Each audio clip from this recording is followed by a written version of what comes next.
Sejam todos bem-vindos aqui no canal Assunto do Dia. Aqui nós trazemos o jornalismo sério, de credibilidade, cujas fontes sempre estão na tela para vocês conferir a íntegra da notícia. E agora aconteceu lá no Senado uma grande reviravolta e coloca no centro dos senadores a prisão do ministro relator dos atos do dia 8 de janeiro. E que com as revelações de Glenn Greenwald, que nós já trouxemos aqui para vocês, algo surpreendente acontece. Confirmação que está sendo ameaçado.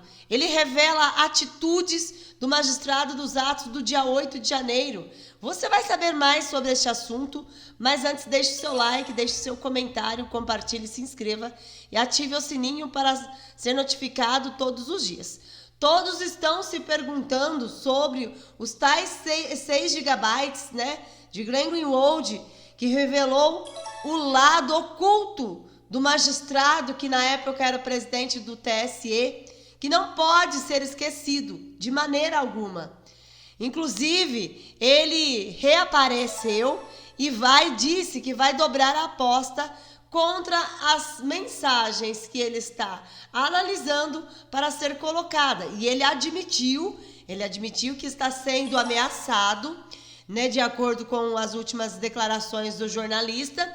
Ele está sendo ameaçado. Não paramos com a reportagem, mesmo que não tenhamos publicado nas últimas semanas, nos últimos meses. Não é porque tenhamos sido ameaçados, na verdade, estamos sendo ameaçados. Ou seja, ele falou claramente que ele recebeu ameaças. Agora, de quem, de onde vieram essas ameaças, ele não revelou. Sobre a atitude do magistrado, relator dos atos do dia 8 de janeiro e das milícias digitais, uma das coisas que o magistrado fez assim que Glenn Greenwald e Fábio Serapião expuseram aí as mensagens,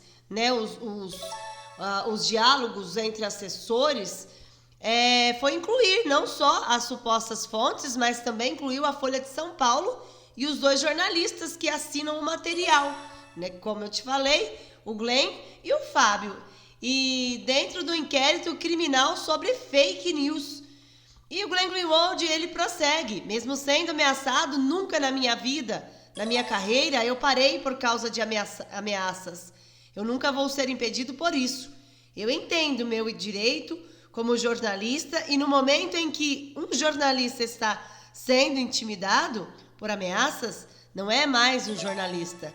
Ou seja, ele já não é mais um jornalista, ele já está sendo ameaçado. Ele pode a qualquer momento, se ele não tiver os cuidados, ele pode aí cair numa armadilha. O jornalista tem que enfrentar esses riscos, porque o trabalho dos jornalistas é enfrentar os mais poderosos, citando aí, não nas entrelinhas, o magistrado. O jornalista garantiu que ele e a sua equipe estão trabalhando com extenso material que possui e que em breve novas reportagens serão publicadas. Esperamos que sim, pois o jornalista, ele engajado em denunciar o que chama de regime de censura do judiciário brasileiro contra os cidadãos, ele, Greenwald, teve acesso a uma ordem do magistrado, na época presidente do TSE, hoje ministro do STF, e também relator dos atos do dia 8 de janeiro, para a remoção de conteúdo de brasileiros, incluindo parlamentares das plataformas digitais. Lembrando aqui que Elon Musk também se recusava a cumprir as ordens na época de derrubar perfis, porque, segundo o bilionário, isso estaria indo contra a Constituição, contra a liberdade de expressão, e isso ele não iria fazer. Mas após ser bloqueado o X no Brasil e ele ter sido obrigado a colocar um representante legal, ele pagou as multas, voltou a rede social X no Brasil a funcionar.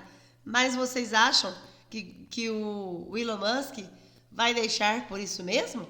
Os documentos são de janeiro de 2023, de Glenn Greenwald, que ele colocou, que revelou que a censura do ministro ordenou que inúmeras pessoas, inclusive congressistas, jornalistas e ativistas e analistas, fossem banidos de todas as plataformas digitais. Como o processo ocorre em segredo de justiça, a ordem do ministro afirma que por causa da natureza confidencial desses documentos, medidas apropriadas devem ser tomadas para manter a confidencialidade. Ou seja, os que estão sendo condenados, estão sendo investigados, as defesas, né? Por exemplo, do ex-presidente Bolsonaro mesmo, tem um grande trabalho para conseguir ter acesso aos autos. E nós estamos aqui, pessoal, para trazer para vocês as últimas informações e a verdade. E nós vimos aí como a Lava Jato, que destruiu. A Lava Jato, aliás, destruiu todos os planos uma das maiores atos de corrupções da história do nosso país. Esta Operação Lava Jato foi falada em outros países, mas infelizmente, por um vazamento de mensagens, assim como aconteceu o vazamento de mensagens aí dos ministros do STF, dos assessores do TSE, na realidade, por Glenn Greenwald, também foram vazadas conversas entre Deltan Dallagnol e o ex-juiz Sérgio Moro e ex-ministro da Justiça de Bolsonaro, hoje senador. O que aconteceu? Uma chuva de descondenações aconteceram. Infelizmente, uma das maiores operações da história do nosso país, que trouxe à tona um dos maiores atos de corrupção. Não sou eu que estou dizendo, tem várias reportagens antigas que mostram que os próprios ministros do Supremo Tribunal Federal, eles eram favoráveis à Operação Lava Jato, mas que infelizmente foi desmantelada pela própria Suprema Corte. E o que nos chama a atenção é que o senador Flávio Bolsonaro bateu boca com o petista Rogério Carvalho durante a sessão da Comissão de Constituição e Justiça do Senado, na tarde desta quarta-feira. Por quê? Durante o bate-boca, o Flávio chegou a sugerir a prisão do magistrado Alexandre. A confusão começou durante a fala de Carvalho na sessão, que sabatinava indicados para o Conselho Nacional de Justiça.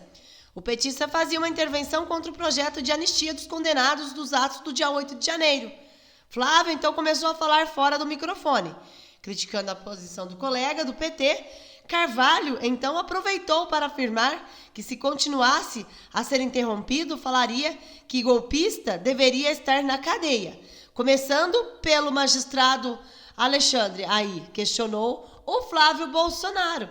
O petista atacou Jair Bolsonaro, começando pelo seu pai, começando com o ex-presidente Jair Bolsonaro, respondeu Carvalho. Em direito de resposta, Flávio detonou. O que foi falado aqui é exatamente como o judiciário está se comportando. Há um pré-julgamento, sequer a denúncia ainda, e a condenação já é pedida com prisão, com punição previamente determinada. Este é o raciocínio de quem diz defender a democracia. Obviamente, a melhor coisa que se faz para desmascarar um comunista é dar a ele a palavra. Nós esperamos que Glenn Greenwald não demore muito com essas mensagens que ele diz ter em suas mãos, está, em posse, e que ele possa colocar, sim, para que nós vejamos, assim como aconteceu na tal Vaza Jato, aconteça essa Vaza Toga e a realidade, as verdades, por detrás, tapumes apareçam. Por gentileza, deixa aí o seu like, compartilhe, se inscreva e ative o sininho para ser notificado. Que Deus abençoe a todos e até o próximo vídeo.